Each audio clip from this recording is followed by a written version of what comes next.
শুভচন্দ্র। আপনি থাকেন কোথায়? আমি থাকি নারায়ণগঞ্জ উত্তরচাষা রামবাবুটু গোপাল। আপনি এমনিতে কি করেন? এই যে বাচ্চাদেরকে আপনি দেখতেছি রেলওয়ে স্টেশনে প্ল্যাটফর্মে পড়াচ্ছেন, তার পরবর্তীতে কি সময় কাটে কীভাবে? আসলে আমি ফার্নিচারের কাজ করি, হুম, টুকিটাকি ফার্নিচারের কাজ করি, আমার কাজ জানা আছে।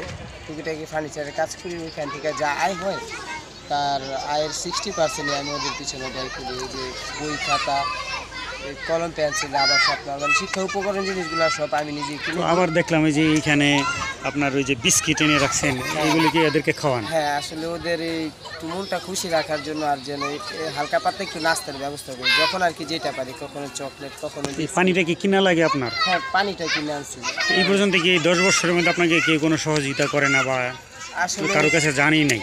আমি কারো কাছে যাই নাই, আসলে সহযোগিতা কেউ করে নাই তা না, সহযোগিতা করছে কীরকম, যেরকম এইভাবে আমি এখানে পড়াই, কারো ভাল লাগছে, এই বলছে যে কিভাবে পড়াও, যে ভাইয়া আমি এইভাবে পড়াই, আমি ওদের কাছ থেকে বেতন নিই না, আমি ওদের নিজের বই খাতা কিনে দিই, নিজেই পড়াই।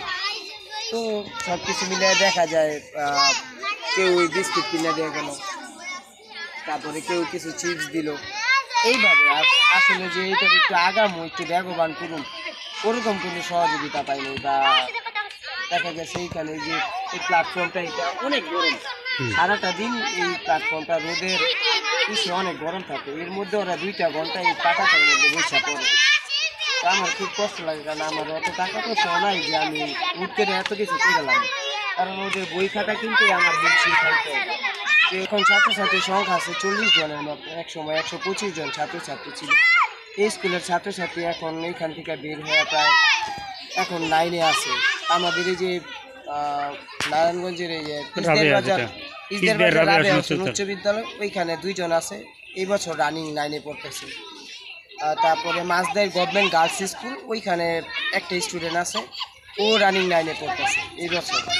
আর আমলাপাড়া গার্লস স্কুলে আছে, মোটামুটি সব দিকে একটা ছড়ায় ছিটায় আছে। এই আর কি 6 জন আর কি বাইক করতে সক্ষম করছে, এইখান থেকে লেখাপড়া। 10 বছর তারা তো এগুলো নিম্ন আয়ের বা এখানে আশেপাশে যারা আছে হত দরিদ্র পরিবারের সন্তান।